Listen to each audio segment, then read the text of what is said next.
अस्सलाम वालेकुम स्टूडेंट्स, मैं हूं आपका टीचर मुज़म्मिल हसन गुरेजा। आज हम स्टार्ट करेंगे एफएससी मैथमेटिक्स, एफएससी यहाँ पे लिख देते हैं सेकंड ईयर का, और चैप्टर नंबर 2 है, एक्सरसाइज 2.1 है। क्वेश्चन नंबर 2 का फर्स्ट पार्ट है और वीडियो नंबर है जी 711।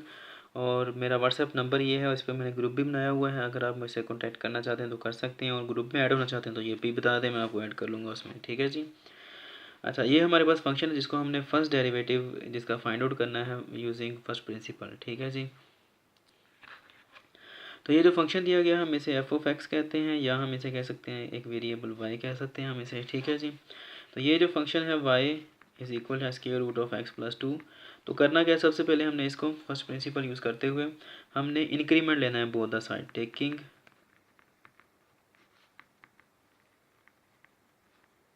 Increment on both sides. ठीक है, तो करते हैं क्या आएगा जी हमारे पास y plus delta y, increment लिया ना, तो ये इंक्रीमेंट इसको कहते हैं इजाफा करना किसी चीज़ के अंदर। और इजाफा हमने सावधान रह थोड़ा सा ही करना है, ज़्यादा नहीं करना है, फंक्शन के अंदर करना है हमने इजाफा। ठीक है, delta x, x plus delta x आ जाएगा एक्स की जगह पर। ठीक है, प्लस 2। उसके बाद क्या करना है हमने कि ये जो वाई आ रहा है इसको उठाकर दूसरी साइड पर ले जाते हैं, तो ये क्या आ जाएगा square root of x plus delta x plus 2 आ गया। ठीक है जी। और ये जो y है इधर जाकर क्या आ जाएगा माइनस वाई, क्योंकि यहाँ पर प्लस का y था। ठीक है, इसको कहते हैं इक्वेशन 1, इसको कहते हैं इक्वेशन 2। ये देखें y की वैल्यू ये वाली आ रही है, इसको उठा के हमने यहाँ पर रख देना है। Put equation 1 in equation 2। ठीक है जी। तो क्या आ जाएगा delta Y is equal to square root of x plus delta x plus 2 आ गया, माइनस वाई की जगह पर क्या आ जाएगा, वाई की जगह पर आ जाएगा under root of x plus 2, under root of x plus 2 आ गया। ठीक है जी। अब हमने इसको हल करने के लिए क्या करना है, हमने इसको रैशनलाइज करना है। ठीक है, तो उसके लिए हमें यहाँ पर जैसे फर्ज करें कि यहाँ पर 1 आ रहा है, तो इसके लिए हमें क्या करना पड़ता है, मैं लिख देता हूँ यहाँ पे x plus delta x plus 2। ये चीज़ आपने मैट्रिक क्लास में भी पढ़ी हुई है, फर्स्ट ईयर में भी पढ़ी हुई है। ठीक है जी। मल्टीप्लाइड बाय यही जो फंक्शन आ रहा है हमारे पास, इसी के साथ मल्टीप्लाई और डिवाइड करना है, लेकिन जो इन दोनों टर्म्स के दरमियान में साइन आ रहा है इसको हमने इन्वर्ट कर देना है, इसको उल्टा देना है हमने। यहाँ पर माइनस आ रहा है तो हमने प्लस कर देना है। मसलन ये देखें x plus delta x plus 2, और यहाँ पर माइनस आ रहा है तो प्लस लगा देना, बाकी सारा सेम ही रहेगा, एक्स प्लस 2 लिख दिया। होल डिवाइडेड बाय सेम यही काम यहाँ पे करना है हमने, x plus delta x plus 2 आ गया, और यहाँ पर माइनस था तो यहाँ पर प्लस, सेम वही चीज़ लगाई है, लेकिन क्या किया, सिर्फ यहाँ पर जो साइन था टर्म्स के अंदर इनको हमने इन्वर्ट कर दिया, चेंज कर दिया। ठीक है, तो क्या आ जाएगा जी delta Y is equal to, आप ये देखें यहाँ पर इसके नीचे क्या आ रहा है 1, तो ऊपर वाला ऊपर वाले से मल्टीप्लाई हो जाएगा, नीचे वाला नीचे वाले से मल्टीप्लाई हो जाएगा। एक ये है और एक ये है। अब अगर गौर करें, इस सारे को ए समझ लें, इस सारे को बी समझ लें, इसको ए समझ लें, इसको बी, सेम चीज़ है ना, एक जैसी है। तो ए माइनस बी, और ये क्या आ गया ए प्लस बी। मैं लिख देता हूँ यहाँ पे a minus b multiplied by a plus b. तो क्या होता है, ये होता है अलग अलग स्केयर दोनों का, ए स्केयर माइनस बी स्केयर की। ये आपने मेरे ख्याल में 8th क्लास में ये फार्मूला पढ़ा होगा। ठीक है, तो इसी चीज़ को यूज़ करते हुए हम क्या लिखेंगे कि ये दोनों बिल्कुल सेम टर्म्स हैं, लेकिन दरमियान में इनके साइन डिफरेंट है, ये माइनस है ये प्लस है। तो उस सूरत में हम क्या करते हैं, दोनों का अलग अलग स्केल ले लेते हैं, दरमियान में माइनस आ जाता है। तो हम यहाँ पर भी यही काम करेंगे, इसका स्केल ले लेंगे x plus delta x plus 2, उसका स्केल आ जाएगा, क्योंकि दोनों को मल्टीप्लाई किया, याद रहे। ठीक है, जैसे यहाँ पर मल्टीप्लाई किया दोनों को तो आंसर ये आता है, ये फार्मूला है। ठीक है, माइनस उसके बाद क्या आ जाएगा, इसको और इसको मल्टीप्लाई करेंगे तो क्या आ जाएगा जी एक्स प्लस 2 का स्केयर आ जाएगा। ठीक है, ये मैं आपको बता देता हूँ आता कैसे है, वैसे मे भी आप लोगों को जहन में ना हो। इसको इससे मल्टीप्लाई करें क्या आ जाएगा ए स्केयर, इसको फिर इससे मल्टीप्लाई किया क्या आ जाएगा ए बी, फिर इसको इससे मल्टीप्लाई किया तो क्या आ जाएगा ए बी, या बी ए लिख लें या ए बी ए की बात है। ठीक है, उसके बाद प्लस माइनस माइनस बी को बी से मल्टीप्लाई किया तो क्या आ गया बी स्केयर। तो ये दोनों कट जाते हैं तो आंसर क्या आता है ए स्केयर माइनस बी स्केयर। हम ये इसको डायरेक्ट अपने पास ही लिख देते हैं, हमने बेसिकली मल्टीप्लाई ही किया है। लेकिन वो अलग बात है कि अलजबरा के अंदर हमें पता है कि जब ये दोनों एक जैसे हों, दरमियान में प्लस माइनस का फ़र्क हो, तो आंसर ये आता है। ठीक है, तो इसलिए बार बार मल्टीप्लाई करके ऐसे लंबा चौड़ा करने की बजाय फिर वो हमें एक फार्मूला मिल जाता है किस्म का, समझना है। ठीक है, अब इस सारे को मल्टीप्लाई कैसे करना है, 1 के साथ, जो कि यहाँ पर है। तो 1 के साथ किसी भी चीज़ को मल्टीप्लाई करें तो चीज़ वही रहती है, तो इसलिए ये ऐसे का ऐसे ही आ जाएगा x plus delta x plus 2 और प्लस ये वाला, और उसके बाद फिर square root of x plus 2। क्या देगा जी delta Y is equal to, अब ये देखें ये जो स्केयर है आपको पता है स्केयर जो स्केयर रूट से कट जाता है, यहाँ पर भी और यहाँ पर भी।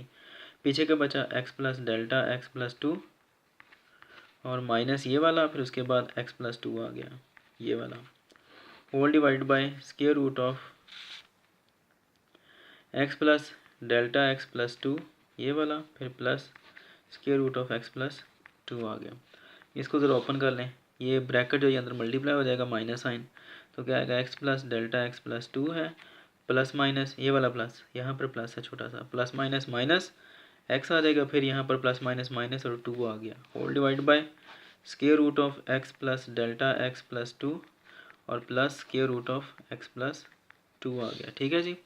अब ये माइनस एक्स प्लस एक्स से कट गया, माइनस 2 प्लस 2 से कट गया, तो पीछे क्या बचा, सिर्फ डेल्टा एक्स। तो हम कह सकते हैं कि डेल्टा वाई ये वाला जो है ये किसके इक्वल आएगा जी, इसको यूज़ करना है हमने, डेल्टा वाई इक्वल आएगा, यहाँ पर सिर्फ डेल्टा एक्स बचा, ओवर नीचे क्या बचा, X plus delta x plus 2 plus sign ये वाला और फिर square root of x plus 2 बचा। ठीक है जी। अब यहाँ पर ये ऊपर है यानी कि मल्टीप्लाई हो रहा है, इधर आकर क्या हो जाएगा, डिवाइड हो जाएगा। ठीक है, तो इसको क्रॉस मल्टीप्लाई ऐसे भी कह सकते हैं कि इसको इधर मल्टीप्लाई कर दें तो क्या आएगा जी, ये ऊपर है तो नीचे आ जाएगा, delta Y over delta x आ गया, इक्वल्स टू ऊपर क्या बचा अब 1 over square root of x plus delta x plus 2 आ गया। ठीक है जी, और फिर plus square root of x plus 2 आ गया।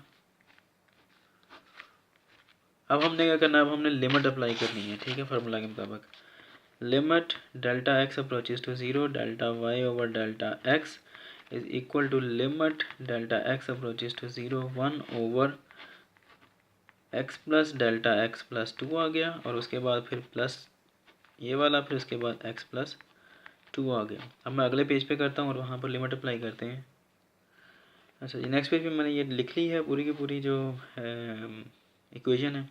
जब ये इसके ऊपर लिमिट अप्लाई करेंगे तो ये हमारे पास क्या बनेगा, ordinary derivative D Y by D X is equal to, जब इसके ऊपर अप्लाई करेंगे तो क्या आएगा, जहाँ जहाँ पर लिमिट जहाँ जहाँ पर डेल्टा एक्स है वहाँ पर लिमिट अप्लाई होगी डेल्टा एक्स अप्रोचेस टू 0। तो जब इसके ऊपर अप्लाई होगी तो क्या आएगा, डेल्टा एक्स 0 हो जाएगा, प्लस 2 प्लस क्या आ जाएगा जी, एक्स प्लस 2। तो अब ये नीचे क्या आएगा जी, आंसर हमारा आ जाता है D Y by D X is equal to 1 over, ये 0 को किसी भी चीज़ में ऐड करें तो कोई फ़र्क नहीं पड़ता, तो क्या बनेगा एक्स प्लस 2 और plus square root of x plus 2। तो ऐसे ही जैसे ये और ये दोनों बिल्कुल एक जैसे हैं, हम कह सकते हैं जी ए प्लस ए क्या आएगा हमारे पास, 2a नहीं होता, एक और एक 2 हो जाता है। इस तरह ये और ये दोनों जब ऐड अप होंगे तो क्या आएगा, 1 प्लस 1 2, इसको एक बार लिख कर और square root of x plus 2। जैसे यहाँ पर ए प्लस ए था तो ए को एक बार लिख कर 1 प्लस 1 क्या कर दिया 2। सेम यहाँ पर ये देखें ना, यहाँ पर मैं अच्छा यहाँ पे साइड पे कर देता हूँ, ये क्या है basically square 1 multiplied by square root of 1 X plus 2, plus यहाँ पर भी क्या है 1 है ना, मल्टीप्लाइड बाय एक्स प्लस 2। तो इन दोनों में एक्स प्लस 2 कॉमन हो गया, पीछे इसका क्या बचा 1, फिर ये वाला प्लस और ये वाला 1, तो 1 प्लस 1 कितना होता है 2, तो 2 को इधर लिखने के बजाय हम यहाँ पर लिख देते हैं 2 मल्टीप्लाइड बाय एक्स प्लस 2, ये चीज़ आ गई। ठीक है, उम्मीद है कि आपको समझ लग गई होगी, अगर समझ ना लगे तो आप मुझसे कांटेक्ट कर सकते हैं। और जब आप मेरी ये वीडियोस देखें इनको लाइक और शेयर करें, मेरे चैनल को सब्सक्राइब करना मत भूलिएगा, और अपने दोस्तों को भी बताइएगा और अपने क्लास वालों को भी बताइएगा इस चैनल के बारे में। अब इंशाल्लाह नेक्स्ट वीडियो में आपसे मिलता हूँ। अल्लाह हाफिज़ जी।